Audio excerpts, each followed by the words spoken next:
And now I'm very excited to welcome an analytics master and fellow Badger to the Odds Breakers. You know him from his amazing work over at Haslametrics.com. Very pleased to introduce Mr. Eric Haslam from Haslametrics. You can follow him on Twitter at Haslametrics. Eric, how you doing up there? You're not freezing, are you?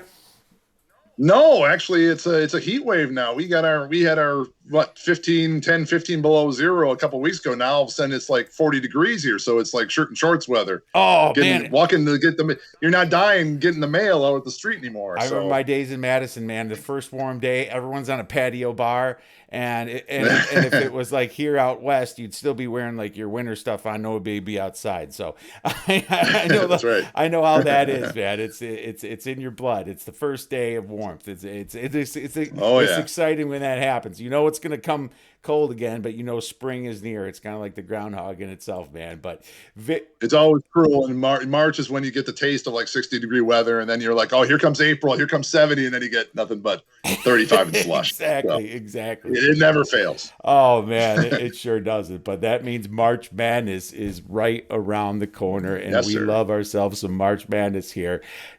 I've been following you for a while now. Your site is getting more and more popular, Eric. Read your bio and everything. Obviously, it's so great to hear that we probably live like 2 miles from each other for years and probably Yeah, have met each that's other in right. passing. Who knows? But the fact that you're such an analytics guy and have such a great product out here, I want to learn a little bit about what you're doing there, man. So first I just want to ask you, what's your history for in your love for college basketball as a sport? Oh, when I really fell in love with the game, it started with March Madness, and I can tell you the year. It was 1990, and I think it was probably the first time I ever got involved in the brackets. And remember, that was the year with right after Hank Gathers had passed Mm-hmm. away tragically for Loyola Marymount, and I loved that Loyola Marymount Yeah. team. I still watch those videos on YouTube, and there were so many great games that year with the Loyola Marymount's and the Georgia Techs and the Michigan States and UNLV and Duke. I kind of got that was the moment I kind of got sucked in, and I kind of got lost in it. And then you start getting involved in March Madness and the brackets, and it was just something that was kind of the start of it for me. And then it kind of grew from there. And then by the time I was going to college in the mid 90s, if you remember then, 92, 93, you didn't have the internet Yeah, at that no, point. not at So all. the best I could do, I would be the first one run into that to the newspaper stand. It was because I'm saying Christmas because it was like Christmas morning for me. Mm-hmm. I'd run to the newspaper stand and I'd get that USA Today. And if you remember, the USA Today had all those team capsules of all 64 teams. And because you didn't know Belmont from Siena, from anybody Right, back then, right. you just had to kind of rely on that. You didn't have 9 stations showing basketball every night. You had ESPN and ESPN2 if you were lucky, and that was kind of it. So that was what I did, and it was just a love of mine. It's something that I've always loved. I can't remember the last time I worked during the Thursday and Friday of March Madness. I always take those days off. I'm at the bar I've gone out with my Oh yeah. brothers, with my friends. We fill the whole bar. Buffalo Wild Wings, typically the front of the bar.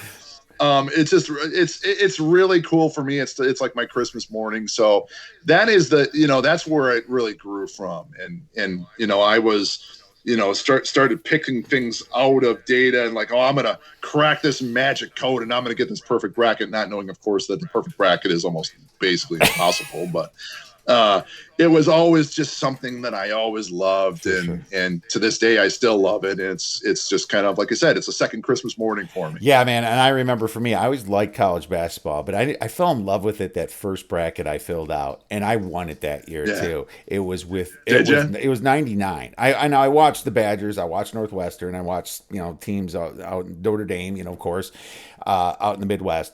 But when I filled out that bracket, it was kind of when the gambling bug kind of hit me a little bit too, the sports betting. Oh And so yeah. I had UConn winning it with Rip Hamilton, back in like Oh, nice. '99, and that bracket was the best bracket I ever filled out. And of course, I knew nothing about. I followed college basketball, but not to what I do now. And of course, did amazing back then. It was like that beginner's luck thing. Probably, I think I only had like 10 games wrong the whole thing. It was like literally the bracket was like a huge winner. Had the Final Four, everything, and ever since then, I was just hooked. I couldn't even wait for March Madness every single year, and it just got more and more in depth, And then sports betting, all of a sudden, online comes up. I'm gonna go to Vegas, there for so many times. Then stay with some friends, type thing. Start getting a name out there, right? And out west here now, it's just part of me, and it's probably my favorite sport next to college football. They're pretty close. But being a big Badger fan and seeing them improve over the years like they have in basketball and in football has definitely been fun as well. So it's a funny story about the March Madness is my wife doesn't really fill out the brackets anymore, but she used to up until I think it was 2000. I forget the year. It was 2005 or 2006. Anyways, she had the beginner's luck and it was the year that Illinois was really good. It was where they had that big rally against Arizona. That was also the year that she basically didn't know who to pick. So she asked our nephew at the time, was probably, 7 years old. And he told her to pick Louisville for whatever reason. Well, of course, Louisville makes a run to the Final Four. And then she picks the championship game, which is Illinois and North Carolina. And everybody and their cousin picked Illinois. And my wife, to be different, picked North Carolina. And guess who won? I was at North Carolina. I remember where I was when I watched that game. And I, of course, had Illinois as well. It was, it's a pub out on the west side by, you can see it right from the interstate. It's been 7-8 years since I lived on Mineral Point Road, possibly, or Gammon, or it's off it's off Gammon. It's not on Gammon. It's on the other side of the Beltline. Okay, and it's close to West Town Mall, but maybe like a mile or two away. Was it Babes by any chance? Yes, it was Babes. It was Babes. Yes, thank you. I don't know how it's no longer there. They just closed it actually. They're closing. Yeah, it's gone now, unfortunately. Oh my God, yeah, Babes used to be a bar that we went to all the time. I watched the Bears Super Bowl there, and man, I had some amazing memories there. But yeah, that's where I was. I was watching it there, and the funny thing about it, she gets that right, and so this is a pool with I think somewhere in the neighborhood of 300 people. She wins first place. Paid for our deck furniture, which was nice. But the funny thing about it is I'm always trying to get my wife back into it, and she never does seem to want it. And she just kind of likes I think she likes the idea that she won the whole thing, and she went out champion. You can only go down from here. That's the funny thing. I've been doing this for what 30 years, and I still haven't won a single. I haven't finished in the top 5. I don't think ever. It's always I've gotten close to I think I've probably been 8th. I know why is this the smartest people when it comes to college basketball not winning it all every year? It's always something. It's just pick based on the cheerleader hair color and the mascot and all that kind of stuff. It's just I can't explain it. Yeah, it's just one of those things that we're always trying to crack there, man. But I guess sometimes you got to think like a public bettor. But at the same time, let's get into why'd you come up with Haslametrics, man? What's the story behind this awesome site? So probably in probably ballpark somewhere around 2006, 2007, I started just kind of tinkering. I had the computer background, so I kind of tinkered with pulling my own data in, trying to find the Da Vinci Code, so to speak, of trying to solve the perfect bracket, which of course doesn't really exist. But I had the background in it, and I started recreating the wheel. So I started looking at Dean Oliver's 4 factors and kind of going that route. And then after a while, I kind of said to myself, what I'm doing here, I'm really not creating, I'm not innovative at all. I'm not inventing anything. I'm just kind of recreating the wheel. I said, why don't I take a step back, go back to the drawing board and do it completely different, do it how I would do it, as if I was not influenced by anything I read on the internet. Mm-hmm. And that's when I decided, okay, I'm going to break everything down into shooting and scoring, since at the end of the day, the only thing that matters is the score on the scoreboard, right? Right. So you have different locations in the court. You have different teams that have preferences of where they're going to shoot on the court, how they shoot on the court. And then you have to take into account things like certain circumstances where your field goal percentage might be greatly increased. Like, say, if you get a offensive rebound underneath the basket, get a quick putback. How many opportunities are going to have it doing that? Are you going to create a lot of steals and get quick points off of those steals? Another one where you're going to have very high field goal percentage. So I tried to identify all of these little different tidbits and kind of built it up and started building a model and started doing these little projection simulations, and it all kind of made sense. And that's when I kind of said, I just want to throw this out there. And again, the computer science background, I was able to do the website development. Started with just, procuring the website and going out there and writing "Hello World" one day. Mm-hmm. And then you just kind of, I always say to people who are building things up, if you have a passion for things, you don't look at the end result. You always cherish each brick as you put it into place. And that's kind of what I did. I just kind of started by putting rankings out there and then saying, I could put all these projections out there for every team. Well, you do that. You know what I want to do? I want to write an automated game summary so that people who don't understand the numbers can go to a page and get something written in the English language to tell them what these teams' fingerprints are.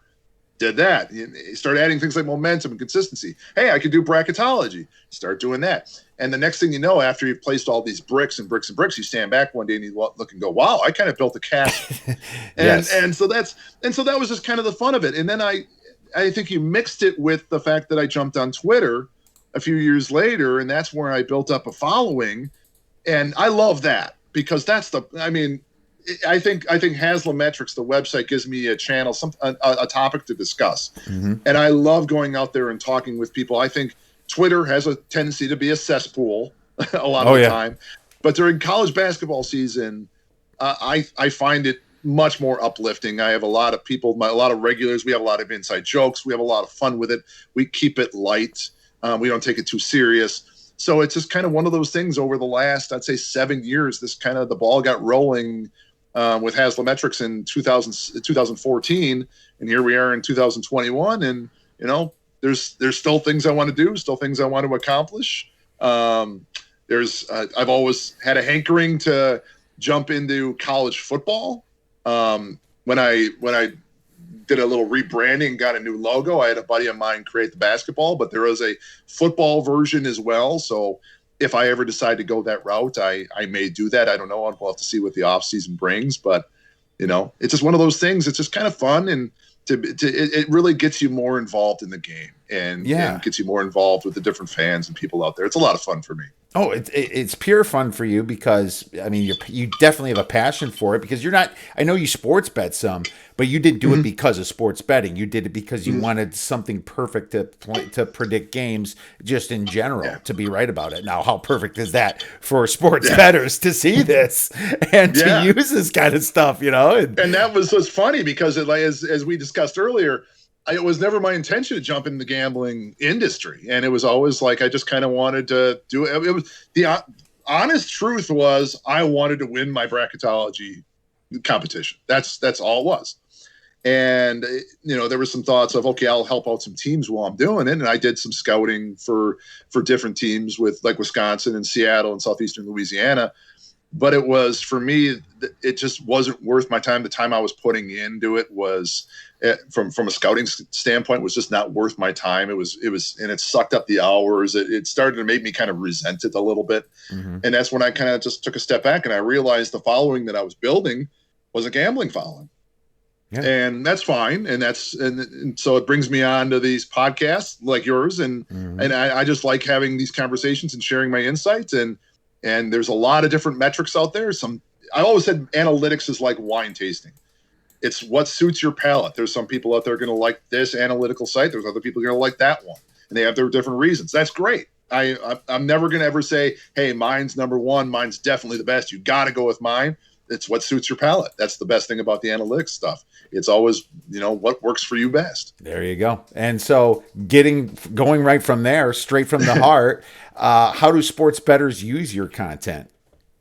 I think right now what they will probably do is they'll use, and one of the things that I do on my site is I have projections for the day, or actually for the next week. So you can see the schedule for the next week And I have the projections out there that, are, of course, are adjusted for home versus away or the neutral court. The other thing you can do is, if there's 357 teams in Division I college basketball, which means there's a grand total of 63,546 potential contests that you can play between teams. You can go out there on my site and you can simulate any of those games. So if you want to see how Gonzaga is going to do against Alabama on Alabama's home court, you can plug that in, see what the potential result would be. And the idea then is, you get the analytical input, which is, I'll admit it, there are some flaws to it, like it doesn't proactively take into account injuries and things like that. It treats teams as constants. So you got to use your eyes a little bit. But when you start using those numbers along with what Vegas has out there, you sometimes see a little pattern. You can start to see certain teams where my analytics system is identifying teams that can beat the spread. And I think of one earlier this season that was on a nice roll was Toledo. Toledo was a team that really repeatedly beat the Vegas spread. So that's the idea behind it, is, just try to look at this and try to find where there's some value there. And then I use my site sometimes as, I think that's a good bet. I'm going to look at my site and then kind of use that as a confirmation of sorts to say, I think that's the way I want to go. Well, not just that, your site can take hypotheticals of any team. I can see what Wisconsin would do against USC right now, even though they're not going to play. So that's the cool thing about it. You can plug any team in and see how they match up, from an efficiency standpoint, using tempo and things like that, on how it would kick out a final score. Correct? That's correct, and that's one of the things I was talked about. A game that everybody's pining to see right now is Gonzaga and Baylor. Now, we may never see that, but I can tell you, just based on, and this is before Gonzaga's result tonight, that Gonzaga had built up such a space between themselves and Baylor that on a neutral court right now, Gonzaga would be a 5.5 point favorite over Baylor. Up until like three weeks ago, they were neck and neck. It was kind of funny. Every day it was kind of like it was literally separated by less than a tenth of a point at one point. But it's not so much that Baylor has faded. Granted, they've been on pause, but it's just that Gonzaga has all of a sudden hit the accelerator a little bit and pulled away. So now you can start simulating those matchups and really get an idea of how good a team like Gonzaga is. Compare them against number 2, compare them against number 10, compare them against number 25, and you get an idea of how good a team really is. Oh, absolutely. And that's a good way to, kind of delve into things. You see, how these teams could possibly match up against each other from the efficiency standpoints, and what you can expect if you see them in the NCAA tournament. So right. That's what's really cool about it. Well, without revealing too much information, how is your data compiled on a daily basis? Is it done automatically, or is there some back end work that you have to do? There's a big script that I run manually at night, and then there's another one. It's the same script that runs in the morning automatically, but most of the work has been done. That's the thing that you do up front. You go out there and you have the stuff that goes out and grabs the data, you parse the data, you slam it into a database, and then you've got stuff in the database where you make your transitive comparisons, you spit out your results, and then you format it for a website that can be uploaded to the website very simply. So a lot of the stuff that I do is a lot of maintenance. Now I'm babysitting the system. I've already built the system. Now I'm just babysitting the system. Right. And that's the nice part about it. A lot of people even think like with the website, if you go to like the team summary page or the automated game preview page, everything is written out. You see a whole page worth of the English language. Yeah, I read those. And people say to me, they're like, "Do you write all of those?" And I'm like, "There's 357 teams, guy. I don't have that many hours in the day." Dude, the first time I read those, I knew you didn't write them, but I knew that it was formatted to say, if you're in like the top 20 field goal percentage, it's going to say this team is in the top 20, blah, blah, blah. Right. So, and you don't want to sound mechanical. And I said, I'm always big on trying to make something sound like a human being said it. So my best friend while I was developing that whole portion of my code, my best friend was thesaurus.com, making sure that everything had kind of a unique ring to it. So Cool. yeah, that was fun building that. So you got some buddies too. That's not a bad thing. Yeah, that's right. Well, there you go, man. Very cool stuff. It sounds like just a ton of work was put into this, but now the scripts can kind of run by themselves, and you just kind of babysit the system a little bit, going obviously from your servers and things like that. I'm guessing you're That's right. probably going from a data center. I mean, nobody's streaming from home anymore. I don't think so. Well, actually, no, I'm doing it from home. As You far are. as I'm still doing it from home. Yeah, I mean, it's still here, and I have backups and everything like that. So if anything bad happened, I could easily restore everything. But at the same time, no, I'm still running it out of my house. I'm a one man band, as a lot of these analytics guys are. I think they're not part of a bigger thing. A lot of people say, hey, I've had people say, hey, do you have interns or something like that? And I'm like, no, I don't. Does your server, does your internet or server ever get overloaded? No. At this point, no. You'd be surprised. Do you know how long it takes me to run my script on any given night? Probably about 5 or 6 minutes. Oh, wow. Okay. Yeah. Okay. Yeah. You must have a decent connection then, for sure.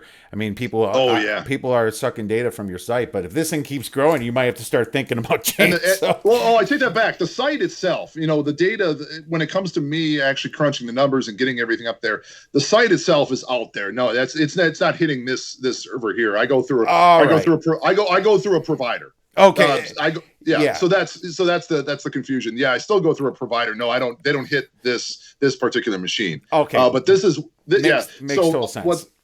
So what happens here is this is where the data gets crunched.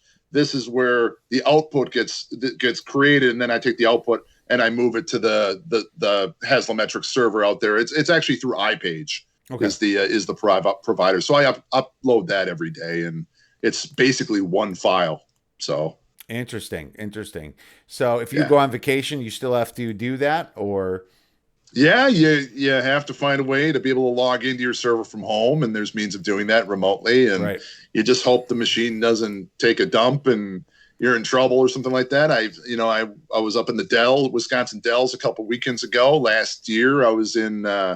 Was it early last year? I was at Disney World for 5 or 6 days, and site kept going the whole time. I had to log in remotely from Orlando, but it's all worked out so well, so far. So knock on wood. Hopefully, if I try not to take too many vacations during basketball season for that reason. Anyone that takes off everything for March Madness, such as I do, I don't talk to anybody during that time either, except at the bar, maybe, because I'll always stop there and watch all the TVs or the sports book or whatever I decide to go.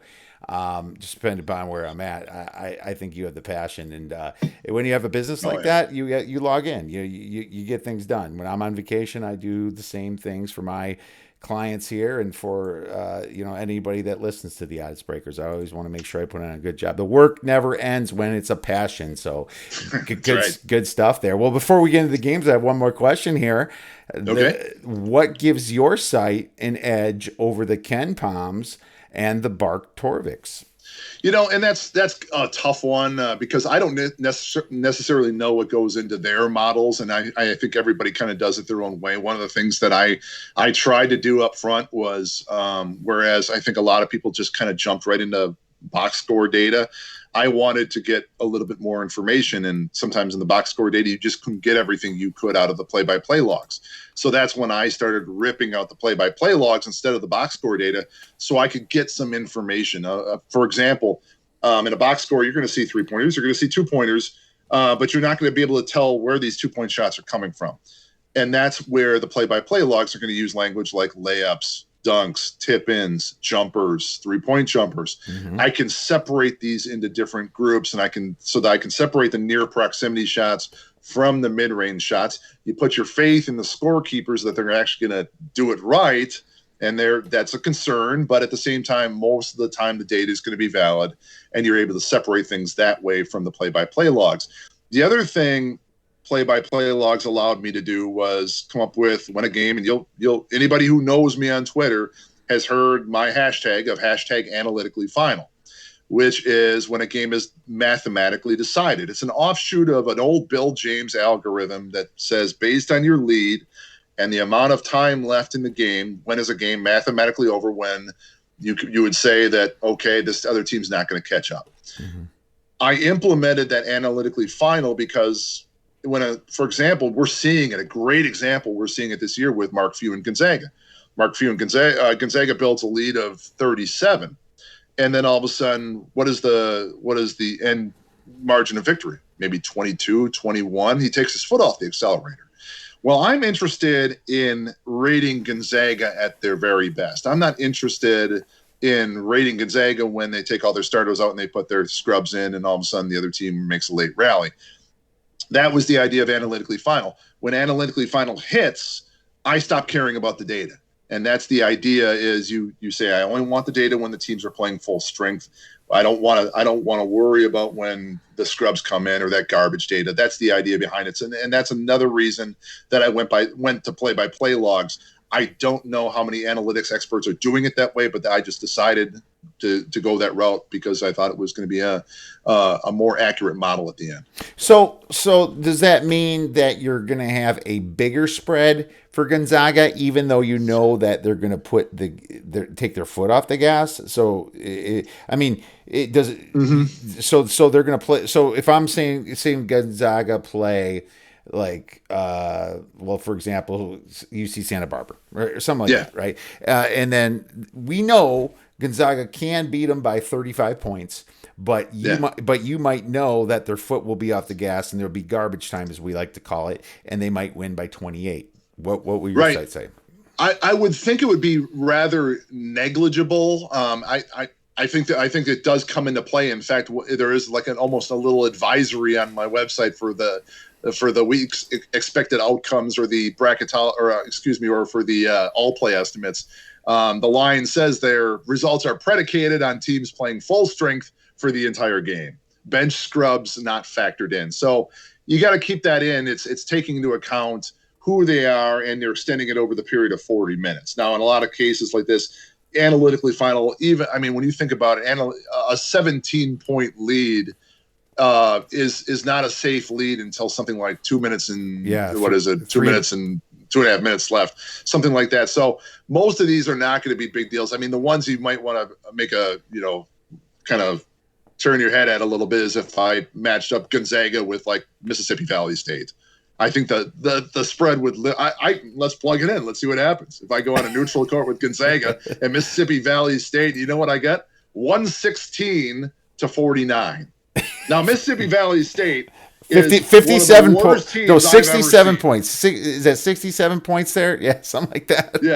Yeah. Now would that actually happen? I honestly don't know. Mississippi, I think Few really has a little bit of mercy with what he does, and you've seen this before. I think he would know up front that, wow, this is good. He could probably play his third string guys and bury Mississippi Valley State. Gonzaga is probably maybe the best team I've seen in the last 7 years. Mississippi Valley State might be the worst team I've seen in the last 7 years. So when I look at those numbers, if Gonzaga was so motivated, I think they could cover that in a heartbeat. But teams like Gonzaga with Mark Few, he's known to kind of get as far as he needs to go, and then he kind of takes the foot off the gas. Teams like Baylor, they might keep the foot a little. They might have a little bit more of a lead foot, and they might let off a little less than Few would. Well, first of all, I love the way you do it because you're not going to get the true matchup when they get to the tournament against other good teams where they might not be able to take their foot off the gas because they might win by 8-9 points. Somebody that's using the analytics of Gonzaga's full game is understating them. Right? They're understating them because they're using the garbage time when they're actually more efficient, right? Yes. So that's the important thing that we have to look at. So I like that. So if I'm using your site and I know it's a big spread in either direction, then it's probably something that I have to understand it's going to be overstated, So and when you have those big spreads, I don't chase those anyways. I got a buddy of mine, Connor Hope, who says, if you're betting on anything over, I don't know, it's like 35, you're asking for trouble. I kind of agree with him. You got to know the team you're betting on. I think I've had more success. I've tried it before, Gonzaga, and I've gotten burned by Gonzaga. Mm-hmm. Baylor, and I said Baylor I've been more successful with, but you've seen it time and time again, and people stay away from Gonzaga for that reason. And I think Vegas is kind of trending, kind of understands that. It's really tricky with Gonzaga if they can build a I think if they hit that analytically final later in the game, you're in good shape. But the problem is when they hit that analytically final with about 9 to go, oh, but you're like, oh man, if he was going to take his foot off the gas, especially when you got the over. yes, exactly. So I get what you're saying there. Well, let me real quick. You have a measurement that I love, and it talks about how teams do, and it's in your fingerprint when you click on the fingerprint, how teams do away from home, and it's with respect to how they perform really at home, and I like how it says away from home, because a lot of those sites just have don't count the neutral as away from home. I like how you count the neutral as away from home, because that's what it is. And guess what the NCAA tournament is? It's neutral court. These are the numbers that I want to see for that, and I love it. Now, my question is, when you're actually having, and you don't have to reveal too much information, of course, but when you are predicting games, would a team like Minnesota on the road would they be adjusted for because they suck on the road? I actually did not go that route. My original model tried that, but because the sample size can actually be pretty small, when you think of it, like how many away games some of these teams have right now, it's not that many. And when you have a small sample size, it really skews the results. Not to say that, Minnesota's been worse than others, but when it comes to the model, I just kind of thought end up chasing the numbers maybe a little bit too far. So what I did is I kind of go with a blanket across the board adjustment for home court, away court, neutral court kind of thing. And this is where I always kind of say, I encourage people. There's a lot of people who don't believe in analytics whatsoever. There's a lot of people who go all in on analytics. I am going to be the most 50-50 guy you're ever going to see. I always say that analytics is a piece of evidence at a crime scene. It's not an open and shut case. You still got to use your eyes, use your ears. So I'm a big fan of the eye test, but at the same time, I think you have to mix in the analytics and try to get all the information you can at the same time. I think that's the best way to evaluate these situations. Oh, yeah, absolutely. And the fact that you show this data is something that you should look at, because, you might think about backing Louisville on the road, which is a really bad road team, and you look at your spread setup, and you're like, okay, well, this is what the spread should be. I'm going to compare Torvik, Ken Pom, and Haslametrics. And then I look, and all of a sudden it says they're terrible on the freaking road. Then I don't bet them. Or maybe if I was thinking about betting the other side and I see that, I'm going to be like, okay, well, this is a go to bet the other side. So at least you provide that data. A lot of the other sites don't. And it's good to look at this and go, I think I'm going to go with, it looks good for Minnesota. And then all of a sudden you look at their away from home record and you're like, all right, I'm going to probably just not touch that one. That's kind of I use that as validation of something where I'm thinking about going around picking, and then you look at that number and you go, yeah, I'm going to leave that alone. Absolutely. And that's what it's there for. And a lot of those average points per game at home are because they have easy schedules too. People have to remember that. Right. So you adjust for that. You think a team might be great at home because they score 80 a game, but they only played 200 level teams. So that's something to go into. All right, man. Well, cool. We destroyed that. Let's get into a few games with the little time we have left. Then, man. Okay. Baylor versus Kansas coming up this weekend here, and I gotta tell you, Baylor coming off that COVID pause did not look so good. No, they did not against Iowa State. And one thing that people have to look at is that when the first time they played Iowa State, it wasn't that great either. They only beat the worst team in the Big 12 by 11 points. So you also got to wonder if they have their number. So I'm going to tell you what's going to happen, Eric. Everyone's gonna bet on Kansas. All right. Us sports bettors can have tunnel vision sometimes. We're gonna go in there and thinking that, I'm the only one that knows that Baylor second game off the COVID pause. This is a perfect spot for Kansas. Well, everybody's freaking thinking that, pal. We have to realize that we are becoming the public better in that stance. So I'm going to tell you, this line's going to get pounded down, and there's got to be some point where there's a buy on. Now that doesn't necessarily mean I have to buy Baylor here, but one thing I will say is the total of this game is going to be about 144, and I think the under here is kind of a free roll. And the reason it is a free roll is because if Baylor does does shoot bad, like everybody's saying, well, there you go. The under could hit just as easily as them not covering the spread. I mean, what if Kansas shooting bad, right? But at the same Right. time, if Baylor's shooting good, that stifling defense still could shut down Kansas, right? And you could still hit the under. So it's kind of almost a free roll here to take the under. And, when they're zigging, I don't want to be zigging. I want to be zagging. I think that I think the under is a safer play here. And one thing about Kansas, they've been really creeping up. I mean, They have. really creeping up. I think they're number 9 or 10 here on Haslametrics for defensive efficiency here. So I think they're 10, like one different from you on Ken Palm, and they've been kind of slowing it down a little bit here too. Kansas has been that desperate team, just like you're seeing Duke and Michigan State right now. All of a sudden, the big names are just blowing up here at the end of February. But I'm liking the under 144. What are your thoughts on this one? Well, I have the same thing right now. The projection we have right now is about Baylor by about 6.5, and I think the over under I got at 143, so it matches with your under 144. I agree with you about Baylor. It's a 3-week pause. They looked asleep at times against Iowa State. It's really tough to bet against guys. I mean that three-headed monster of Butler, Teague, and Mitchell averaging 43 points a game. You got to keep in mind too that that this Baylor team won 4 in a row before that awful game against Iowa State. The average margin of victory in those 4 games was 22 points a game. They just shoot so well. They hit the offensive glass so well with Vital, and my favorite name in college basketball, Jonathan Chachwa. Which might actually, he's injured, so he may not be playing in this game. So you got to factor that in as well. Kansas is a team that I've always thought has been really resilient. This was a team that I thought they lost their bread and butter last year, being with Devon Dotson and Doka Azubuike. They've been resilient. They've fallen behind to Gonzaga, rallied and came back in that game strong. Fell behind to Baylor, came back strong. They had won 5 in a row before that tough overtime loss to Texas. They beat Oklahoma State. They beat Texas Tech. As you mentioned, they're a top 10 in defensive efficiency. The issue I think they have right now is that the offense is still a big question mark. They've actually kind of regressed a little bit during the last few weeks. Really kind of ho-hum metrics where nobody out there on the team is shooting more than better than 39% behind the 3-point line. That creates a little bit of a problem for them. I like Baylor in this game. I think that they right the ship here.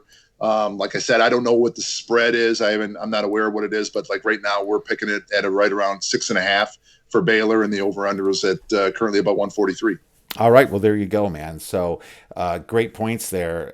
And the other name that we like to say is Mamukalashvili from Seton Hall. So he's another fun one there, too. Or Bezhanishvili, or my favorite name last year was always John Axel Goodmanson. That was always my favorite Axel name last year. Goodmanson. There you go, man. Yeah. these names are so fun to say, and they are. Sometimes you get caught up, but all in good fun. Try UFC, man. I tell you that it gets a little bit more. Oh man, I can imagine. More challenging. Well, hey, we skipped over a Friday game. I totally forgot. Michigan State, Michigan's going to be playing.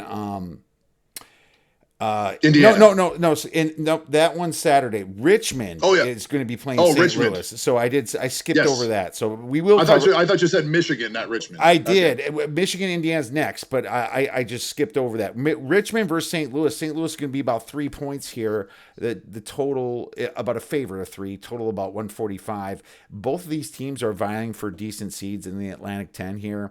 Haslametrics has St. Louis winning by 5.5.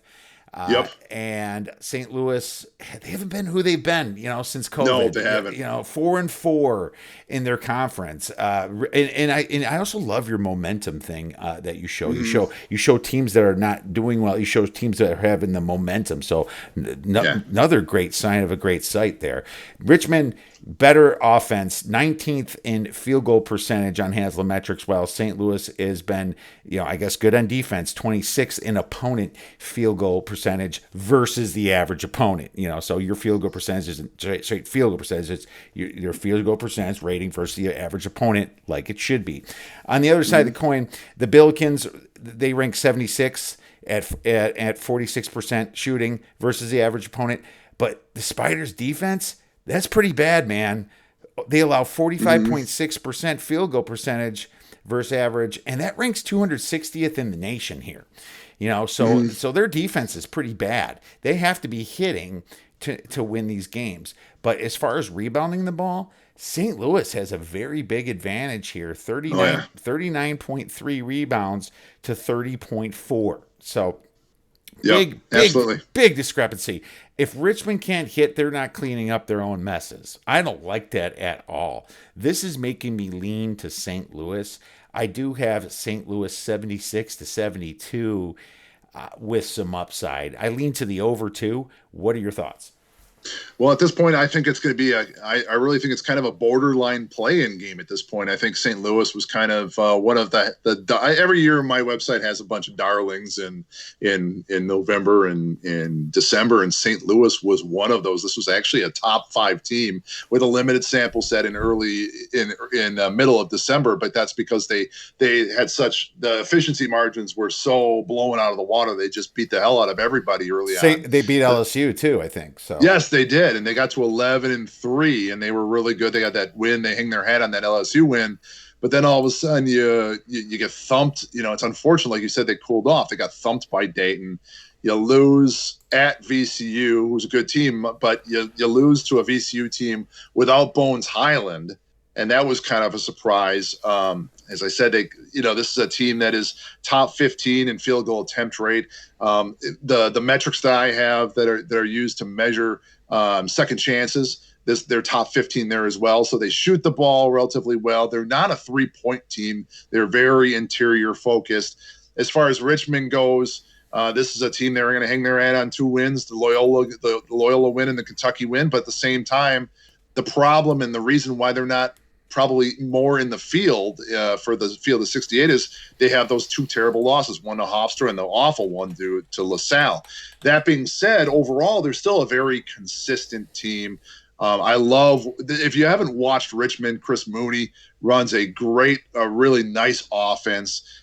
They've done really well considering they lost Nick Sherrod to injury before the season. You lose Connor Crabtree. Now you have Grant Golden, who has a hand injury. He's questionable for this game, which if you take that into account, probably gives you more of an edge for a team like St. Louis. The thing I like about Richmond's defense is not the greatest, but it's the mentality of Mooney is he's one of those coaches like Rick Byrd used to be with Belmont, where he knows that the mid-range shot is the worst shot, and he encourages that mid-range too for the opposition. So you got to keep that in mind. Right now, the analytics have it, like you said, it's roughly 5.5. I have it, if you round up, it's going to be 76-70 for me. That would be the over-under would be, I'm looking at this right now, I think it's 146.5 is what I have right now for that one. So, opportunity for St. Louis to jump back in the field of 68. I think both of them are probably in trouble. My analytics really like Richmond. I put them in the field of 68, but that might actually be one of the very few. I always have like the flies in the ointment when it comes to my bracketology. One of them is Richmond. Most people probably have them out. Probably I have them a little bit in. St. Louis is also a little bit on the outside. I think both of these teams really need this win bad. So you look at this and say, who has that home court advantage? St. Louis has it. I'd probably go with the Billikens here. So you have them as one of the final at-large teams to come in, right? Yes, for Richmond right now, and then St. Louis, as of this morning, they were the second team out. Yeah, just a little bit out. Yep. I think a lot of people have St. Louis a little bit out now, but your spread has St. Louis winning by 5.5, and Ken Palm shows 3. So that's something to think about here. And one thing that does worry me about Richmond is your away from home. They are 8.6. Is that rating? I believe that's points, right? Better than the average, right, away from home? Oh, it's an efficiency. So everything's based on efficiency. So that's right. So if you look at the there's the about page on my website, you can actually see there, and there's away from home, and it says measure of teams away neutral game performances versus this overall season performance. Right. So what happens is you have a game rating, and it's all based on efficiency. You're basically just taking for offensive efficiency, you're taking what their offensive efficiency was during meaningful game minutes, and then you're comparing it to what the expectation was. and then you do the same thing for defensive efficiency compared to what they did versus what was expected of them based going into the game. And then you have this overall number that you look at this, and that basically gives you a team rating, or I should say a game rating for every performance. And so when you're looking for that away from home rating, you're only just looking at all those performances where you weren't on your home court and comparing against the whole lot. Right. And that's how you come up with that. Right. But is 8.6 categorized in points or a percentage? It is off the top of my head. It's been a while since I've looked at this. I thought it was actual points deviation, but it doesn't matter because I use it. Points. Okay, I use it as the ranking anyway. I don't use it as putting a number in my handicaps anyway. So, but I can see, just your top to bottom, who's getting obviously a lot more for away from home. I believe it's just that efficiency. You're going to come up with an average efficiency ring. So what you do is it's kind of complicated. You take your what they did with offensive efficiency and you subtract the what was expected of them, and then you do the same thing for defense, and you come up with a number, and then you're going to average that number for all your games. And now you're going to do the same thing, but you're going to do it just for games away from home. And you're going to get two averages for both of these, and then you're going to compare them. That's the end value. So it's an efficiency number. I know exactly what that means then, because with your efficiency number, it actually, it factors in versus to a whole, I believe a total 100 possessions. Points per possession, points per possession, or points per 100 possessions, whichever one you want you're using. Right? That's what I thought it was, because Ken Pom does something similar to that. So correct. There you go. We beat that one to death. So great. No, it's great to have an understanding though of this, and it's great for the listeners too, so they can use this site properly. That's the important. And some of these things I've written before, and then it kind of I'm getting old. My brain isn't working, and I'm like, oh, so what is that again? So there's times I've gone into my code and go, what was I doing there? Like after you look at it for 10, 15 minutes, you're like, oh yeah, okay, now it makes sense. Yeah, totally. No, it's funny. I forget my own what I say in my podcast, so I sometimes have to listen. Okay. Let's move on to Michigan versus Indiana then. And funny, Michigan just played tonight, and so I didn't write a ton down here, and I have Indiana +7, but after Michigan just throttled Iowa, Indiana's probably gonna be like +8, +8.5 dog here. God, Ken Pom. I don't care what they say here. I can't take Michigan in this spot. Indiana is so desperate here. Michigan has no reason to blow this team out, and they have to have the brakes on at some point. They just beat Ohio State. They just beat Iowa. They just pretty much put the stamp on their Big Ten. And guess what? They have a much improved Michigan State coming up on deck. I think the only just real quick, the only thing I can play is Indiana here, and I might do it. What are your thoughts on this? Well, and the analytics, which are going to be based on the entire body of work and don't take into account things like emotion, which are you should take into account the emotion of it, has Michigan by just a little under 10. But granted, the analytics love Michigan. Indiana is only 42nd in the country as far as our performance rankings go. I love Michigan. I wrote some notes about Michigan, and I said that OSU game was a work of art. It really was. Ohio State played a fantastic game. They did. And Michigan still beat them. Yes. And then you see what happened tonight with Michigan just knocking the hell out of Iowa. It's just, man, are they good? I really think you gotta elevate Michigan now into the conversation with Baylor and Gonzaga. In fact, in my opinion, for much of the last few weeks, I think Baylor has kind of been the 1B to Gonzaga's 1A. In my opinion, now I think Gonzaga has separated themselves, and I think that almost Baylor is almost 2B to Michigan's 2A, or maybe it's close. It's one way or another. But I love Michigan. It's amazing when Michigan loses John Teskey and Xavier Simpson, and they're lucky enough to fill that gap right away with Mike Smith and Hunter Dickinson, which are two better players in my opinion. By the way. My God, it's incredible. And you pair them with Livers and Franz Wagner and Eli Johns. Man, jeez. So they're top five in offensive efficiency, top 5 in defensive efficiency. Some other numbers I wrote down: second in field goal percentage, fourth in 3-point percentage, first in defensive field goal percentage. These teams this team rebounds. They shoot well from the foul line. They're the total package. I really love them, but at the same time, Indiana 12-11. They lose that game to Rutgers, which was kind of a big game. It was at Rutgers. Keep in mind, they've now lost 3 of 4. They've definitely fallen off in the last 2 weeks. But as you said, a couple things. This game's going to be played in Assembly Hall, so that will be work to their benefit. There's also the sense of urgency ahead of the Big Ten tournament. At this point, I think Indiana is outside the field of 68 right now.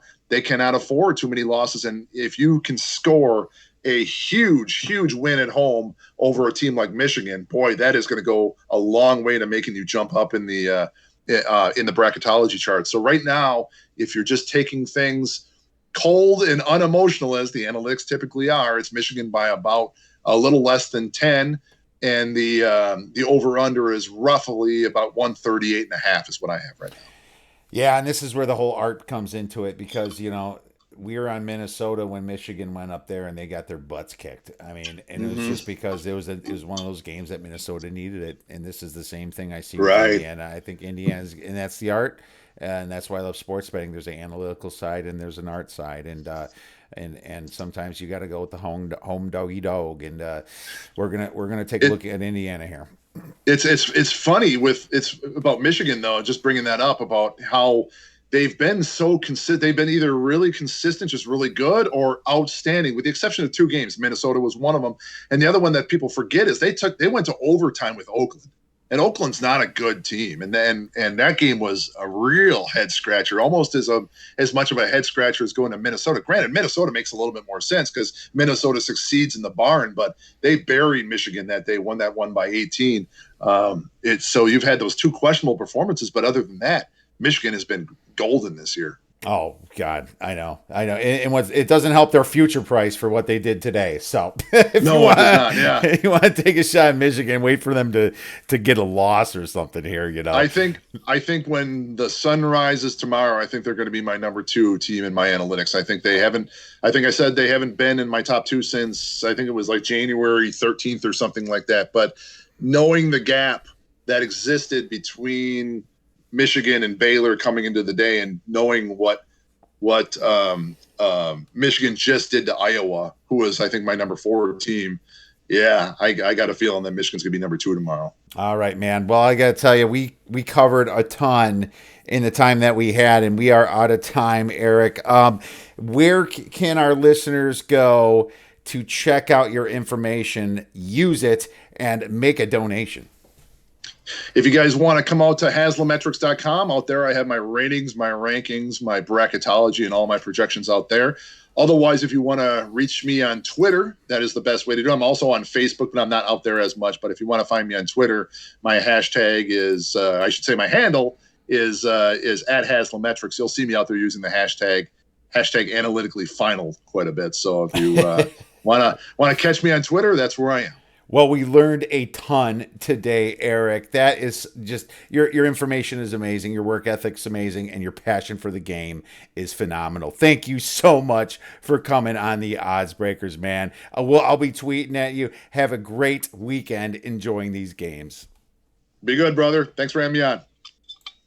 All right, that was Eric Haslam. Make sure you check him out at Haslametrics. Everyone, thank you so much for listening to this podcast. Have a great rest of your week, and remember to go get some winners.